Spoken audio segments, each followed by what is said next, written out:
Hello बच्चों, welcome to came एक्सपर्ट्री channel. आज हम बहुत इम्पॉर्टेंट प्रॉब्लम के बारे में जानने के पहले उसका थियरी का बात जानेंगे। देखिए, ये जो है केमिकल इक्वलेंस, ये बहुत नया कॉन्सेप्ट है। तो मॉलिक्यूलर वेट जानते हैं, नंबर ऑफ मोल्स हमने हमारे प्रीवियस वीडियो में डिस्कस किया है, आप जाके देख सकते हैं। ये केमिकल इक्वलेंस के बारे में हम यहाँ पे डिस्कस, क्यों ये केमिकल इक्वलेंस चाहिए हमको, इसके बारे में, इसका डेफिनेशन, थियोरेटिकल पार्ट यहाँ पे आज के वीडियो में हम देखेंगे। ये पूरा थियोरेटिकल है, यहाँ पे कोई न्यूमेरिकल आज नहीं बोलेंगे। इसके बाद इसका न्यूमेरिकल हम सॉल्व करेंगे, क्यों, मतलब बच्चों को फंडामेंटल भी अंडरस्टैंड करना है ना, तो इसमें थियोरेटिकल पार्ट भी हम जोड़ के बोलेंगे। ओके, या जो पहला डेफिनेशन है, केमिकल इक्वलेंस मतलब क्या है?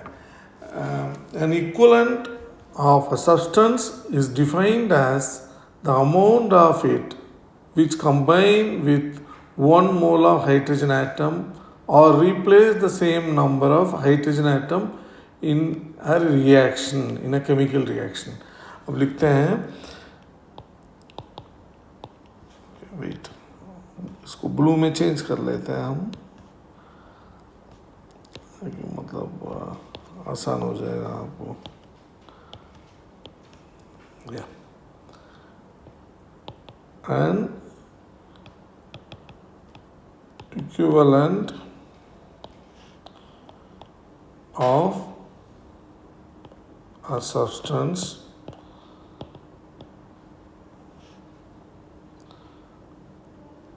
is defined as the amount of it which combine with 1 mole of hydrogen atom or replace the same number of hydrogen atom, the same number of hydrogen atoms in a chemical reaction,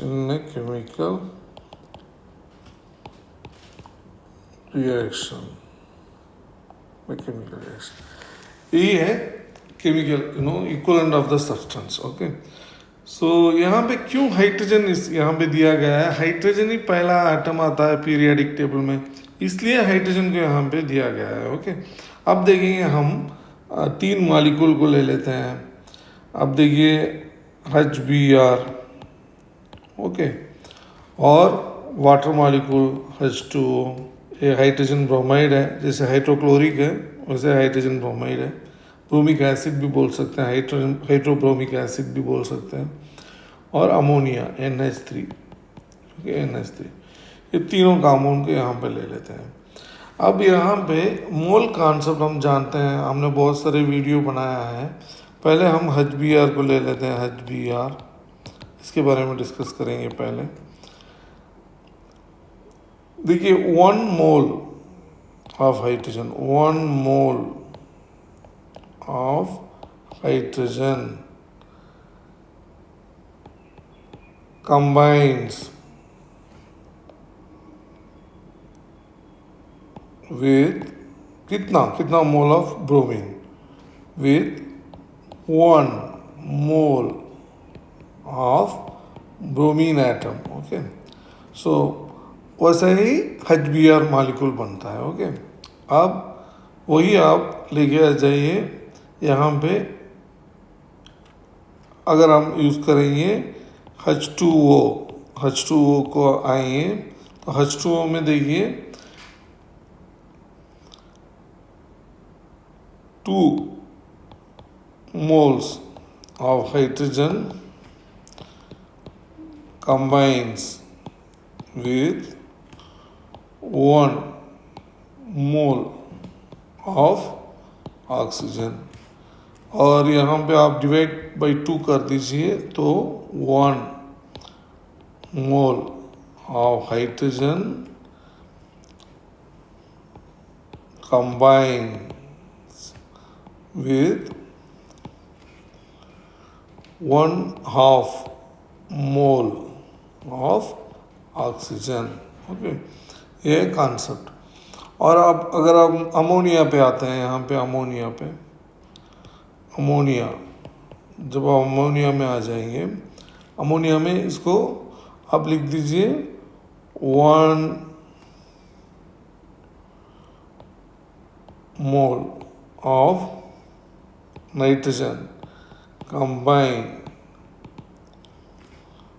with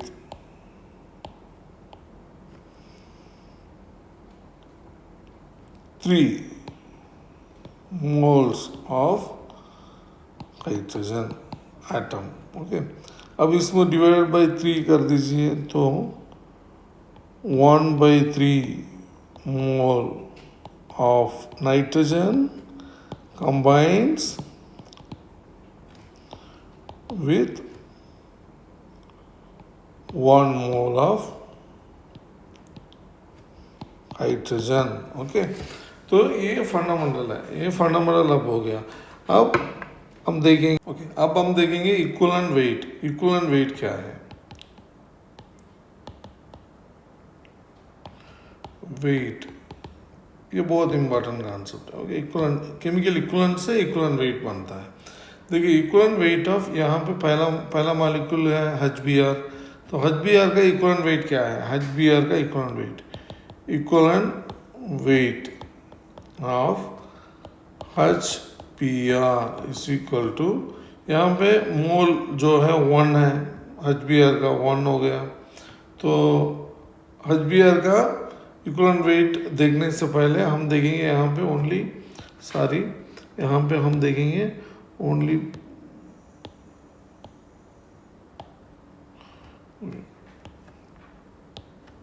bromine का equivalent wait देखेंगे हम पहले।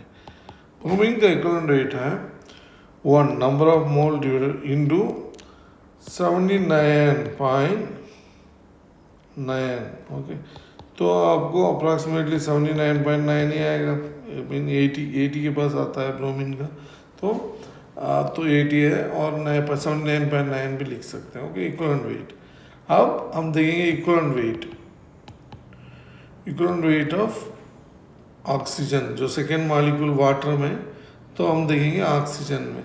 Oxygen का जो है atomic weight हमको पता है 16 है, into 1/2 is equal to 8 equivalent. So 8 equivalent है जो ऑक्सीजन में। अब इक्विवेलेंट वेट ऑफ नाइट्रोजन कितना है? नाइट्रोजन है 1/3 इंटू 14। कितना है 1/3 इंटू 14? 4.67। ये है इक्विवेलेंट वेट ऑफ नाइट्रोजन का इन अमोनिया। यहाँ से आपको लॉ ऑफ इक्विवेलेंस बनता है। Law of equivalence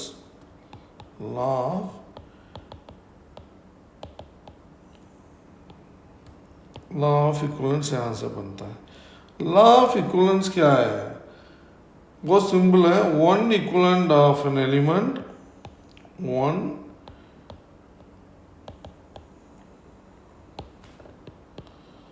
of an element combines with 1 equivalent of another element. Okay, 1 equivalent of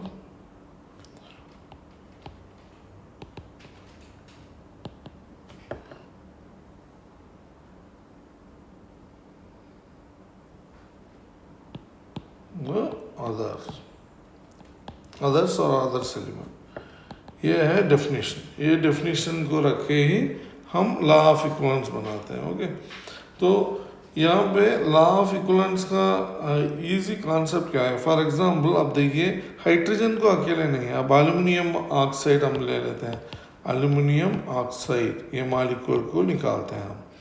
अगर एल्युमिनियम ऑक्साइड है तो एल्युमिनियम का इक्विवेलेंट वेट ऑफ एल्युमिनियम कितना है। इक्विवेलेंट वेट ऑफ एल्युमिनियम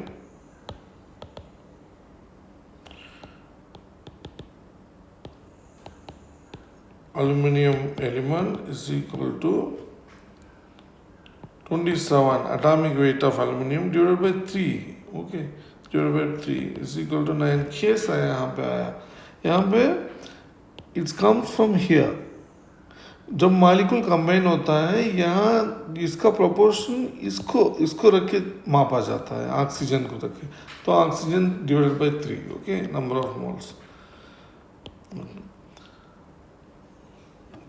अब ये यही सेम मॉलिक्यूल में ऑक्सीजन का इक्विवेलेंट वेट कितना है।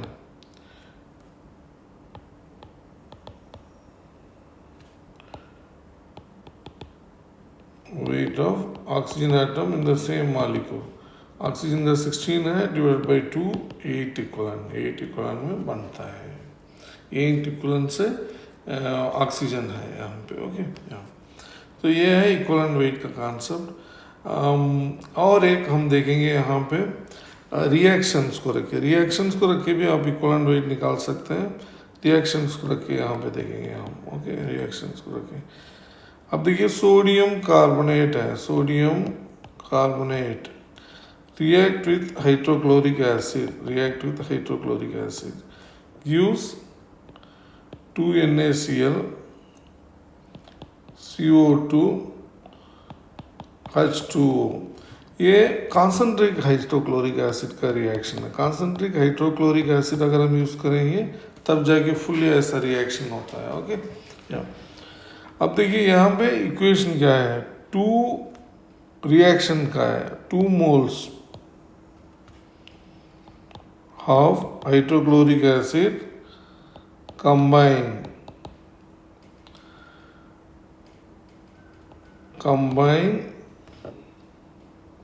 with 1 mole of sodium carbonate, okay. वही है यहाँ पे 2 मोल कंबाइन विथ 1 मोल, ओके, 1 मोल हो गया, 1 मोल ऑफ सोडियम कार्बोनेट। तो इसका मतलब है 2 इक्विवेलेंट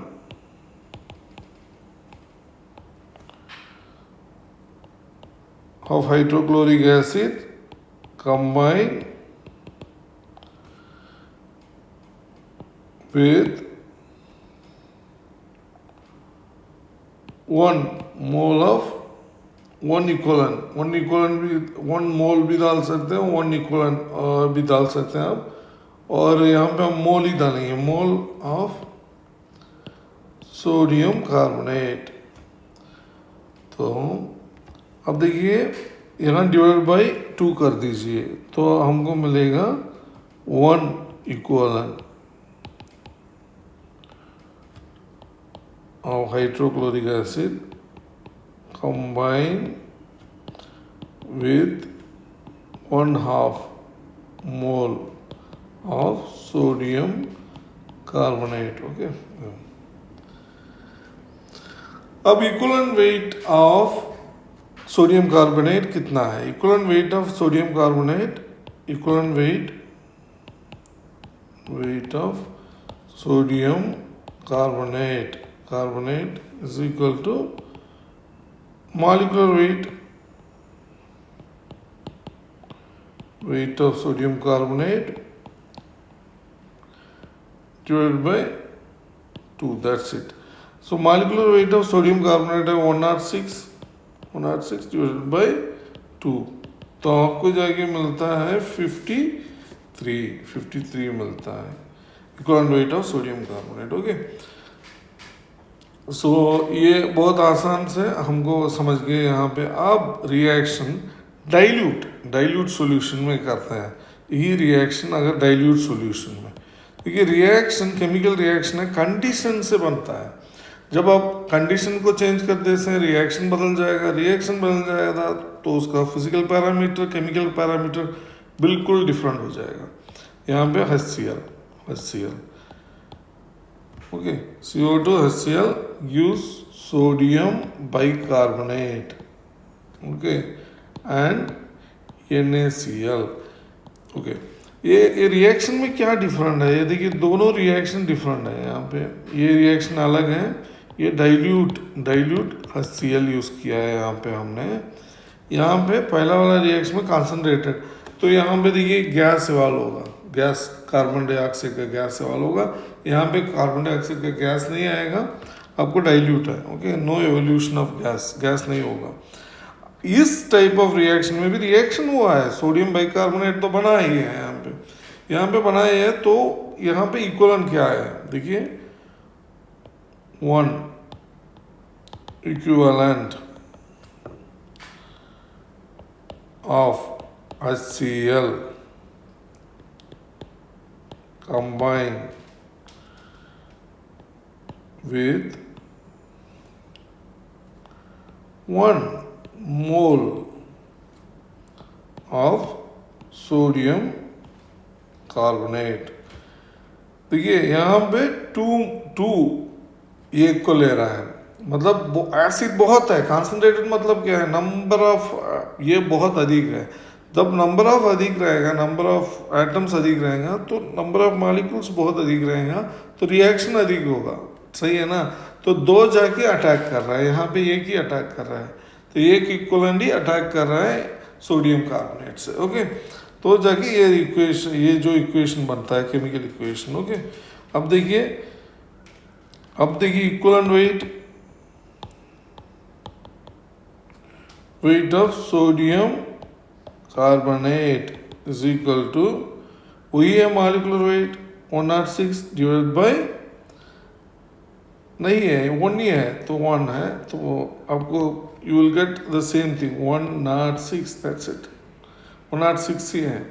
तो यहाँ पे किसका इक्विवेलेंट डोमिनेट हो रहा है कि इसका मतलब जो है आपको जो इक्विवेलेंट वेट जो है दोनों रिएक्शन में, ये जो सेकेंड वाला रिएक्शन में सोडियम कार्बोनेट का इक्विवेलेंट अधिक है, तो ये अधिक मात्रा है, यहाँ पे कम मात्रा में है, मतलब हाफ है, ऑलमोस्ट हाफ है। सो सोडियम कार्बोनेट का इक्विवेलेंट ओके या। सो रिएक्शन जहाँ पे इक्विवेलेंट अधिक है तो रिएक्शन वो अधिक नहीं जाएगा, जो रिएजेंट है वो जो बहुत कंज्यूम करता है, यहाँ पे 1 को 1 ही ले रहा है, वहाँ पे 1 को 2 ले रहा है, तो बहुत फास्ट है यहाँ पे, सही है, और गैस भी इवॉल्व होगा। सो ये काइनेटिक्स से भी रिलेट होता है, सही है ना। ये एडवांस लेवल में हम देखेंगे फ्यूचर में, और ये फाइनल हम एक जनरल कंक्लूजन से इसको यहाँ पे हम ये करेंगे, बिकॉज ये बहुत थियरी हो गया, और नेक्स्ट हम प्रॉब्लम देखेंगे ओके। ये देखिए अगर कोई भी रिएक्शन है, जनरल रिएक्शन ये है,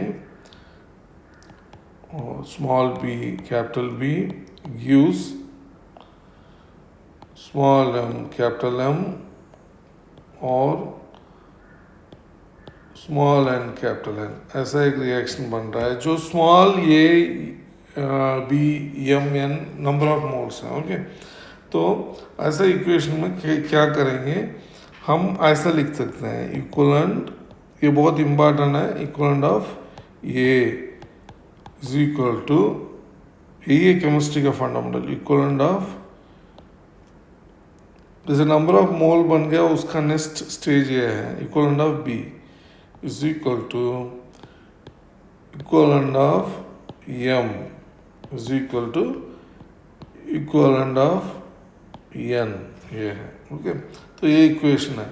अब इक्विवेलेंट पता है, इसका ये नंबर ऑफ इक्विवेलेंट पता है, तो कैसे नंबर ऑफ इक्विवेलेंट को कैसे हम इक्विवेलेंट वेट में लिखते हैं, ऐसे लिखते हैं, weight of A divided by equivalent weight okay, and ऐसे लिख weight of B equivalent weight of B,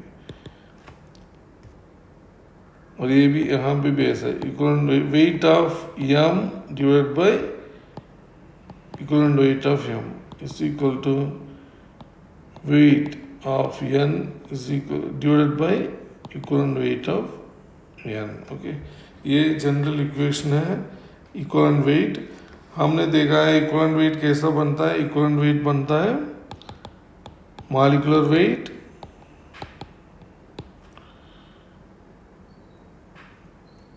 और वैलेंसी फैक्टर,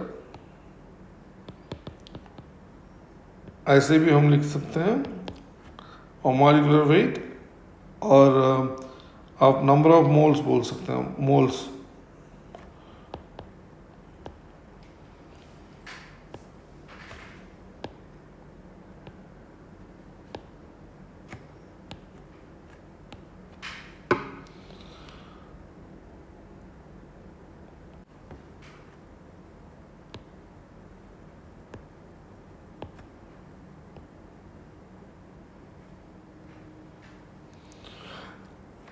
ऐसे भी हम लिख सकते हैं, और एक तरीके से भी हम बोल सकते हैं इसको वैलेंसी फैक्टर बोल के।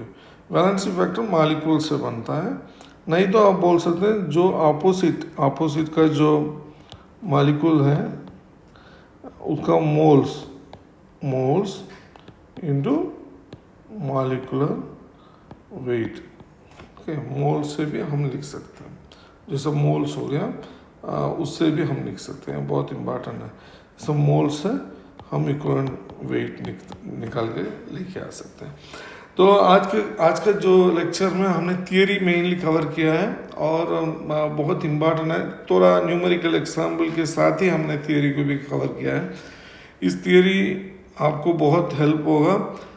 प्लीज़ इसको रिवाइज करिए 2 बार, तो जाके आपको इसका क्लियर ये अंडरस्टैंडिंग मिलेगा। ओके बच्चे, अगर आपको कोई भी डाउट हो प्लीज़ कमेंट करिए और शेयर करिए, सब्सक्राइब करिए, तो जाके ज़रूरतमंद बच्चों तक पहुंच सकता है। Thank you very much.